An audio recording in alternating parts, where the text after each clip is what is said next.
Oh wow.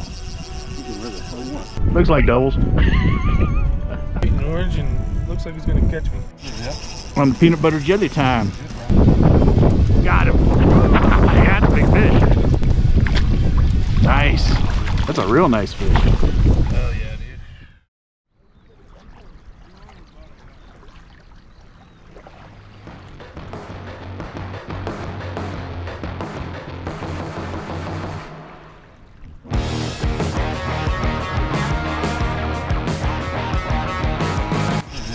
On the peanut butter jelly time.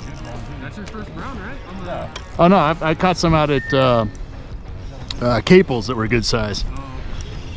I've caught a bunch of browns. They're just small. Have you caught a brown here? Yeah, years ago.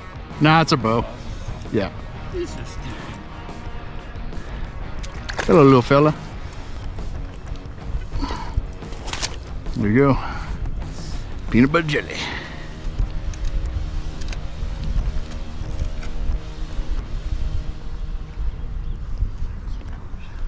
How dare you bait me with peanut butter jelly? Peanut butter jelly is delicious.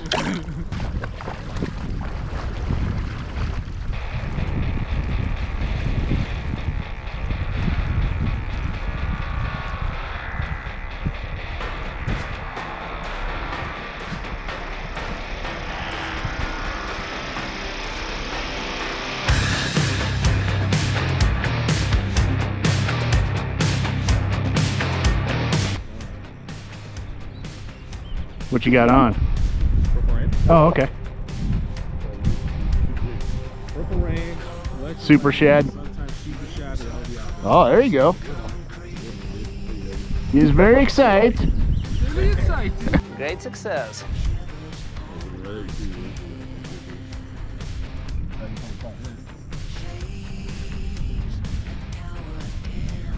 Maybe Lenny's trying to apologize. Sorry. Yeah, yeah. To what I did over there. Had a bad morning. Didn't have any coffee. Oh yeah, nice, nice. Debating the size of my fish. I'm always cutting them short. I don't know. That's a big tail.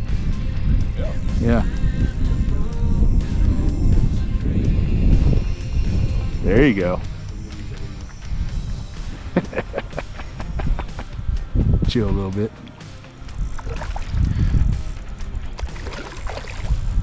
Don't like that net.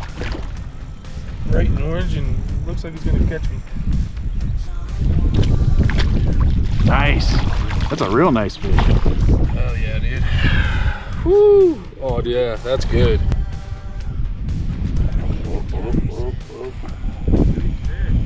Thank you, man.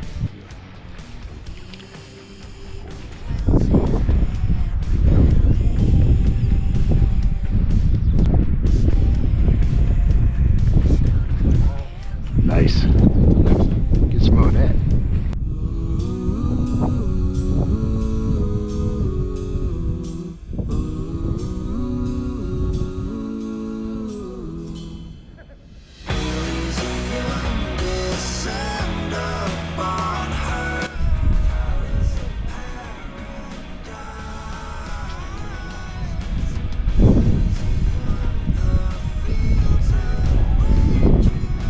Probably another brown.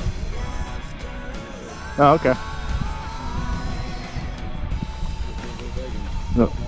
Well, something to clear up the complexion. That doesn't make sense.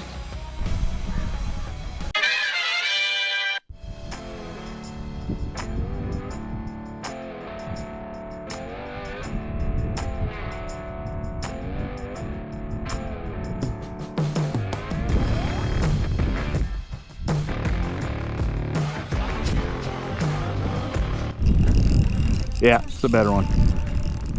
I think it's a toad, but just nicer, or unless he's just stronger. Oh yeah, there he goes.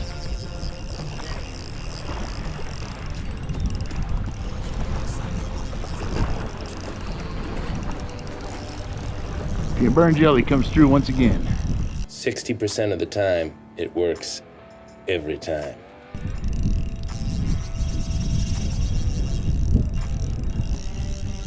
Hey, he's taking me on a ride.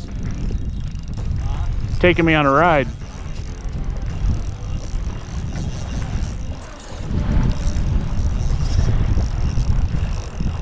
Problem is, there's a bunch of crap over there. Big rocks and stuff.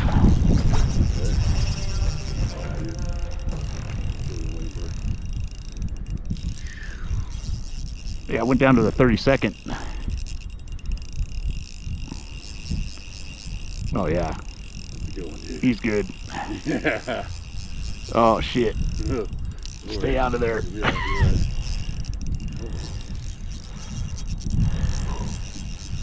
Jesus, do what you can. Yeah. Oh wow. He can wherever the hell he wants. Yep. Yeah. Watch out. What the hell's he going for, the two? I don't know. Not doing that Super Mario Brothers shit again. Right. Smart though. Yeah. So I'm gonna go right. Yep.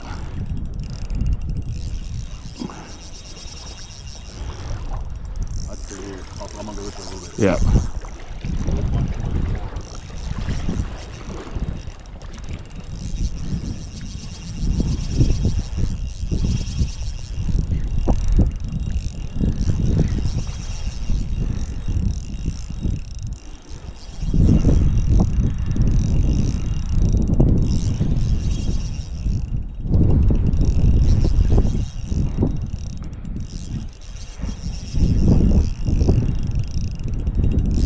He's just having his way with me.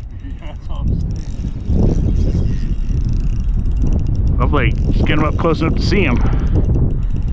It's not too far out now, I don't think.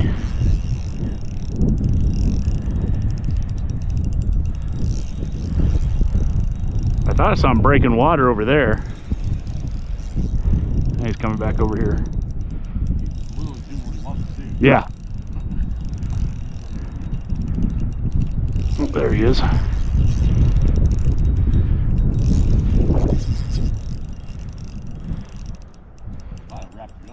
Yep.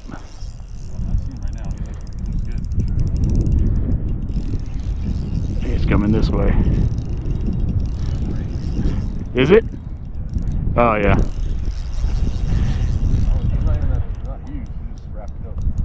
Yeah.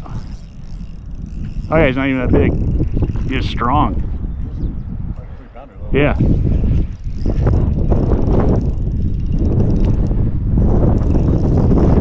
Well, it's been fun.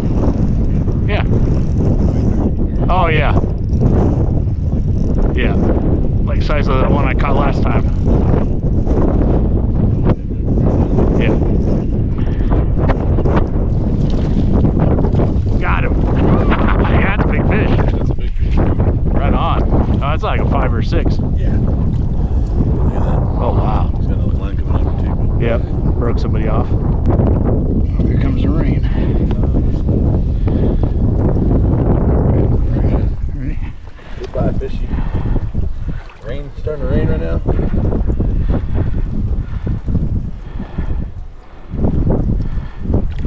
Here she goes. Nice.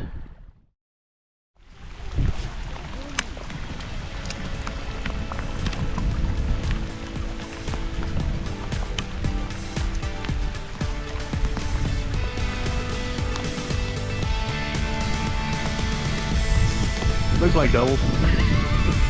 Sort of.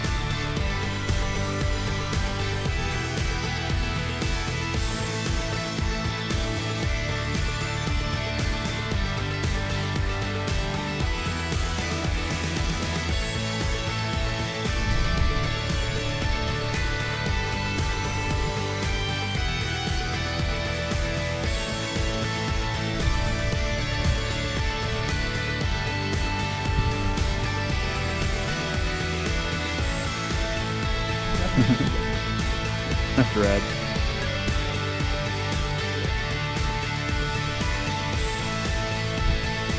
Here we go. Thumb lap. Katana.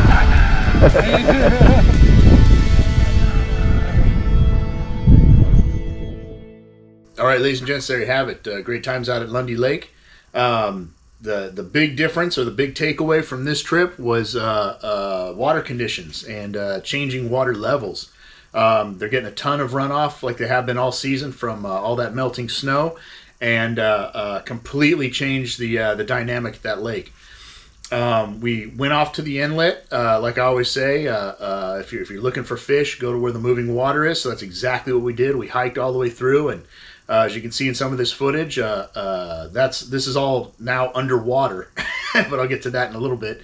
But we got all the way out to the inlet and fished it, and there was two issues. One, we weren't getting any bites. And two, the water levels had risen so quickly that a lot of the bushes we were fishing around the last time we were out there were now underwater, and we were getting a lot of snags and hangups. But the biggest issue was the fish had pushed off, and we think we're out even deeper beyond reach, even with our waders. So you're going to need a boat or a float tube to get out, probably to where we think they were sitting. So we moved back over to the launch ramp, fished that for a while, and that's where you saw I got that one. And then that was it. We weren't getting any bites or anything, so there weren't a whole lot of fish holding over there. So what do? You change spots, and that's what we did. So we went around all the way up to the dam, fished around there, and then, of course, we got into some, and that's where we ended up finding them. But it's unconventional, like I say, find the moving water, find an inlet or outlet, and that's where your fish are going to be. That's true. Sometimes they either A, aren't going to bite, or B, they might be in a part of the water that's a little bit difficult to reach or unreachable for you from wherever you are, either a boat or on shore. So you got to move. You got to find other places where the fish might be holding. And this area, it's relatively shallow. It's a very gradual slope that goes out there. There's no real huge drop-offs except to the right where I was catching that toad and he was running to. That's a pretty good drop-off, but we weren't fishing that too much. I was throwing over there, but wasn't getting much. They seemed to be holding suspended in that shallower water. And that's where we found them. So we stuck to it, kept fishing it, and we ended up getting on the fish and got a couple of nice ones and a lot of numbers, which was good. Techniques, real standard technique. Just a nice slow retrieve, steady bounces. We weren't doing anything unusual. Estevan and Andrew were using 1/16 mini jigs and minnows. I started with a 1/16, got a couple, and then I decided to go to a 32nd, and that's when I banged that toad, like I think second, third cast. So was it a slower presentation, just making that minnow fall a little bit different? I'm not sure. I like to think it was. I like to think I made that happen, but who knows? Could have been right place, right time, but that's what happens. And if you aren't getting bites or consistent bites, change up your weight. Maybe that's it. Change up your speed, go a little faster, a little slower. Those things, and sometimes you can initiate a bite, and that's what I like to think happened. But this video was filmed several weeks ago, and now we went out there. I think we were out there 2 or 3 weeks ago. And Lundy was full, and here's a picture of water going over the spillway, and that's exactly what it looked like. So it's very difficult to fish from shore because the water got up so high, it's into the trees, into the rocks. There's very few places you can access on foot. The spot we were fishing is completely underwater. We couldn't get out there. It's too deep now. You can't get over the dam, obviously. It's too dangerous. And the inlet is probably so flooded you're going to need a boat or a float tube to fish that lake, as the shore fishing is going to be very limited. But good news is, if it stays that way, I'd really be watching Lundy for next season, because if it's harder to fish, it's not going to get a lot of traffic. They're still going to get plants. So those fish are going to sit in there all winter and most of this fall, not getting a lot of attention. So next opener, the water level should be back down to a more manageable level. It might be outstanding. So I'd keep your eye on that. So if you want any of the Golden State fishing custom baits I was using, there's a QR code right here, as well as a hyperlink in this video's description. If you type in code CSpanker at checkout, you get 10% off. Likewise with the RHA spoons I use all the time, the QR code will take you right to the website. And there's a hyperlink in this video's description. If you make a purchase over $25 and you type in code GETHOOKED, you get 10% off. And the WaterLand sunglasses I wear all the time, and I think are just awesome. QR code, once again, there's a hyperlink associated with the QR code or in this video's description. You don't have to enter in a discount code. If you just use the hyperlink, you will automatically get 15% off your purchase. So that's a good deal. So give them a look. And as far as what's coming up, a lot of local stuff. I'll be back heading up to Sierras and Utah and those things in October. But September, I'm going to be local. I was just out at Green Valley the other day. It was very slow, but it is cooling off. I did get one on bait and weight, so that was cool. Another sign of life. Be heading out to Gregory. Went out to Big Bear, fished the aerator for a couple hours, and didn't get a thing, not a bite. Saw some jumping, but nothing doing. But I'm gonna keep trying out there.